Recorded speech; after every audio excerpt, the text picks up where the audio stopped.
अस्सलाम वालेकुम फ्रेंड्स, देसी एंड स्पाइसी फूड में खुश आमदीद।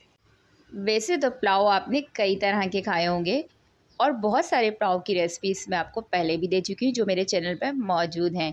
लेकिन आज हम लाए हैं बहुत ही मज़ेदार, बहुत ही डिलीशियस सा वेज पुलाव की रेसिपी जो खाने में बहुत ही मज़ेदार बनता है और चिकन और मटन को पीछे छोड़ देने वाला है ये पुलाव। तो बस आपने करना कुछ नहीं है, अगर आप भी पुलाव के शौकीन हैं तो ये वीडियो आपके लिए बहुत ख़ास हो सकती है। बहुत ही यूनिक और बहुत ही ज़बरदस्त सी रेसिपी है आज की हमारी।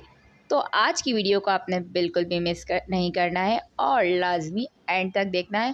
और वीडियो पसंद आएगी तो लाइक ज़रूर करना है। तो चलें स्टार्ट करते हैं। सबसे पहले एक पैन के अंदर मैंने 1 कप के करीब ऑयल गर्म कर लिया था। ऑयल गर्म करने के बाद मैंने एक मीडियम साइज़ की प्याज ले ली थी और प्याज को हम लाइट गोल्डन होने तक पकाएंगे। तो बहुत ज़्यादा हमने इसको पकाना नहीं है, हल्का हल्का सा लाइट गोल्डन होने तक हम इसको पकाएंगे। तो प्याज यहाँ मेरी हल्की लाइट गोल्डन होने लगी थी। साथ ही मैंने इसमें शामिल कर दिया था अदरक लहसुन का पेस्ट 2 खाने के चमचे। और अदरक लहसुन को भी हम अच्छी तरीके से पकाएंगे प्याज के साथ, ताकि दोनों चीज़ें अच्छी तरीके से पक जाएं और अदरक लहसुन की स्मेल को हम अच्छी तरीके से पकाएंगे ताकि वो ख़त्म हो जाए। तो यहाँ हमारा अदरक लहसुन अच्छी तरीके से भुन रहा था। तो अगर आपने अभी तक चैनल को सब्सक्राइब नहीं किया है तो जल्दी से जाके चैनल को सब्सक्राइब कर दें, साथ ही बेल आइकन को लाजमी प्रेस कर दें ताकि आपको हमारी हर आने वाली वीडियो का नोटिफिकेशन मिलता रहे। और वीडियो पसंद आए तो लाइक ज़रूर किया करें और कमेंट्स करके लाजमी बताया करें, क्योंकि आपके लाइक और कमेंट से होती है हमारी हौसला अफजाई।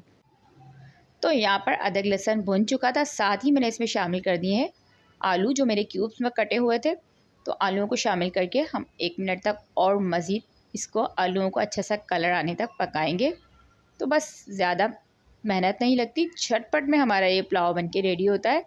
तो आलू मैंने छोटे साइज़ के कट किए थे ताकि ये जल्दी से गल जाए। तो यहाँ लगभग 1 मिनट आलू पका चुकी थी मैं। उसके बाद मैंने अब इसके अंदर शामिल किए हैं मटर और साथ ही मैंने इसके अंदर शामिल कर दी है गाजर जो मेरी चकोर क्यूब्स में कटी हुई थी। तो आप अपनी मर्ज़ी की कोई भी वेजिस इसके अंदर शामिल कर सकते हैं। तो अभी मैं इसके अंदर आलू, मटर और गाजर शामिल करेंगे, क्योंकि जो सब्ज़ियाँ थोड़ा सा टाइम लेती हैं उनको हम पहले शामिल करेंगे और बाद में हम बाकी की वेजिस शामिल करेंगे। तो सारी सब्ज़ियों को हम शामिल करने के बाद अच्छे तरीके से मिक्स करेंगे और 1 मिनट तक हम इसको अच्छा सा कलर आने तक पकाएंगे ताकि प्यारा सा कलर आ जाए। तो यहाँ 1 मिनट तक मैंने इसको पकाया था। साथ ही हरी मिर्चें भी मैंने इसमें शामिल कर दी थी, 5 से 7 हरी मिर्चें। तो ये देखें ज़बरदस्त सा इसका कलर आने लगा था और बहुत ही मज़ेदार सा इसकी खुशबू आने लगी थी।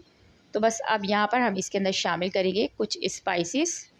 तो सबसे पहले मैं इसमें शामिल करूँगी साबुत गरम मसाला। तो बहुत ज़बरदस्त उसका फ्लेवर लगता है। तो साबुत गरम मसाले के बाद मैं इसमें शामिल करूँगी 1 टीस्पून सूखा धनिया पाउडर, 1 टीस्पून नमक मैंने इसमें शामिल किया था, 1 टीस्पून मैं ज़ीरा पाउडर शामिल करूँगी और साथ ही मैंने 1 टीस्पून ब्लैक पेपर पाउडर शामिल किया है।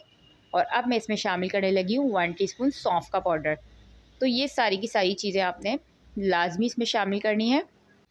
तो पुलाव का जो असली टेस्ट होता है वो इन्हीं सब चीज़ों से आता है। तो हमने सब चीज़ों का पाउडर इसमें शामिल किया है और सब चीज़ों को अच्छी तरीके से स्पाइसेस को हम मिक्स करेंगे और 1 से 2 मिनट के लिए इसको पकाएंगे। और साथ ही मैंने इसमें शामिल कर दी थी 5 से 7 मैंने हरी मिर्चें बारीक चॉप कर ली थी, बारीक पीस के हम इसमें शामिल करेंगे। इसका बहुत मज़े का फ्लेवर आता है। और थोड़ा सा मैंने इसमें पानी भी शामिल कर दिया था ताकि जो हमारा पुलाव है वो बहुत ही स्पाइसी सा बने। तो यहाँ सारे के सारे स्पाइसेस जो है वो अच्छी तरीके से भुन चुके थे। तो बस अब हम इसके अंदर थोड़ा सा पानी शामिल करेंगे। तो हाफ़ कप के करीब मैंने इसमें पानी शामिल किया था ताकि जो हमारे मटर हैं, गाजर हैं और आलू हमारे अच्छी तरीके से गल जाएं। बहुत ज़्यादा पानी हम इसमें शामिल नहीं करेंगे। और ढककर इसको 5 मिनट के लिए मैंने पकाया था। और 5 मिनट बाद मज़ेदार से हमारे जो ये आलू गाजर हैं वो गल चुके थे और आप देख सकते हैं इसमें पानी अभी भी मौजूद है। तो बस फ्लेम थोड़ा सा हम हाई कर देंगे ताकि इसका पानी भी ड्राई होता रहे। साथ साथ मैंने इसमें हाफ़ कप के करीब दही शामिल की थी और 1 बड़े साइज़ का जो टमाटर है वो मैंने इसके अंदर कट करके शामिल कर दिया था। तो दही और टमाटर दोनों चीज़ें हम इसके अंदर शामिल करेंगे। दोनों का फ्लेवर बहुत ही मज़े का आता है। तो बस यहाँ हमारा पानी ड्राई होने लगा था। तो अब मैं इसमें और वेजिस अपनी शामिल कर दूँगी। सबसे पहले मैं इसमें शामिल करूँगी फ्रेश पुदीने के पत्ते और मैंने इसमें शामिल की थी बारीक कटी हुई शिमला मिर्च मैंने शामिल की थी और हरे पत्तों की प्याज मैंने शामिल की थी इसके अंदर 2 से 3 बारीक कटी हुई। तो आप चाहें तो इसमें और भी कोई वेजिस अपनी मर्ज़ी की शामिल कर सकते हैं। तो सारे वेजिस को हम अच्छी तरीके से मिक्स करेंगे और बस 1 मिनट तक हम इसको पकाएंगे, क्योंकि बहुत ज़्यादा इन वेजिस को हमने नहीं पकाना और ये बाकी चावलों के साथ भी पकती हैं। तो यहाँ पर पानी भी ड्राई होने लगा था, ऑयल सेपरेट होने लगा था और 1 मिनट तक लगभग मैंने इन वेजिस को पकाया था। तो अब मैं इसमें शामिल करूँगी कुछ स्पेशल स्पाइसेस जिनसे बहुत मज़े का फ्लेवर आता है।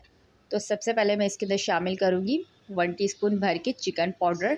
बहुत मज़े का फ्लेवर आता है इससे। अगर आपके पास चिकन पाउडर ना हो तो आप चिकन क्यूब्स भी इसमें शामिल कर सकते हैं। 1 टीस्पून मैंने पिसा हुआ गरम मसाला शामिल किया था और साथ ही मैंने इसमें शामिल कर दिए थे चावल, जो मैंने पहले से भिगो के रखे थे। तो ये 3 कप के करीब मेरे चावल थे। तो आप चावलों के हिसाब से इसके अंदर पानी शामिल करेंगे कि आपका चावलों को कितना पानी चाहिए। तो बस यहाँ पर मैंने थोड़ा सा इसमें पानी शामिल किया था और चावलों को अच्छी तरीके से मैंने मिक्स कर दिया था। और मिक्स करने के बाद हम इसके अंदर थोड़ा सा पानी और शामिल करेंगे और यहाँ पर आप नमक लाजमी इसमें चेक करेंगे। तो अगर आपको नमक चाहे तो आप इसमें और शामिल कर सकते हैं, अगर आपको कम लगे तो। यहाँ मैंने ढक कर पकाया था और पानी थोड़ा सा रह गया था और चावलों में 1 से 2 कनी भी बाकी थी। तो बस यहाँ पर अब हम इनको अच्छा सा दम लगाएंगे। तो आप इसको बिल्कुल स्लो फ्लेम पर भी दम लगा सकते हैं या किसी तवे के ऊपर भी आप इसको दम लगा सकते हैं। तो यहाँ थोड़ा थोड़ा सा इसमें पानी मौजूद था, तो मैंने इसको तवे पर लगा दिया था दम। थोड़ा सा मैंने इसमें एसेंस शामिल किया था, पुलाव एसेंस, और साथ में मैंने इसमें फ्राइड प्याज शामिल की थी। तो थोड़ी सी हम इसमें पुदीना शामिल करेंगे और बस इसको 5 मिनट के लिए मैंने बिल्कुल स्लो फ्लेम पर दम दे दिया था। और बहुत ही ज़बरदस्त सा खुशबूदार हमारा वेज पुलाव बन के रेडी हो चुका था। इतने मज़े की खुशबू आ रही थी कि आप यकीन करेंगे जब आप बनाएंगे तो आप खुद कहेंगे कि पूरे घर में महक उठ रही थी। मज़ेदार से स्पाइसेस की जो हमने इसमें डाले थे उसकी बहुत मज़े की खुशबू आती है। तो जब आप इसको बनाएंगे तो आपके पड़ोसी लाजमी आपसे पूछेंगे कि आपने आज कहाँ से मंगवाए हैं ये मज़ेदार से यखनी पुलाव। तो बच्चे बड़े जो सब्ज़ी वगैरह नहीं खाते तो इस तरीके से आप उनको खिला सकते हैं।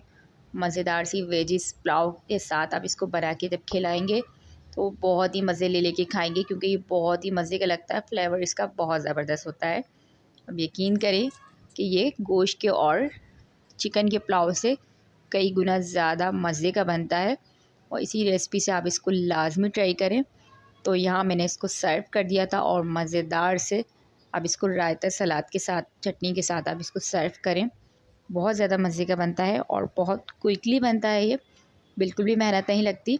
तो लास्ट में इसके ऊपर मैंने फ्राइड प्याज भी शामिल की थी और इसको मैंने सर्व किया था चटनी के साथ। तो इस चटनी की रेसिपी अगर आपको चाहिए तो आप चैनल को लाजमी विज़िट करें। तो इंशाल्लाह मिलती हूँ आपसे एक और मज़ेदार सी रेसिपी के साथ। तो जब तक कि अपने बहुत सारा ख्याल रखें। इंशाल्लाह मिलती हूँ नेक्स्ट वीडियो में। जब तक के लिए अल्लाह ने के बाद।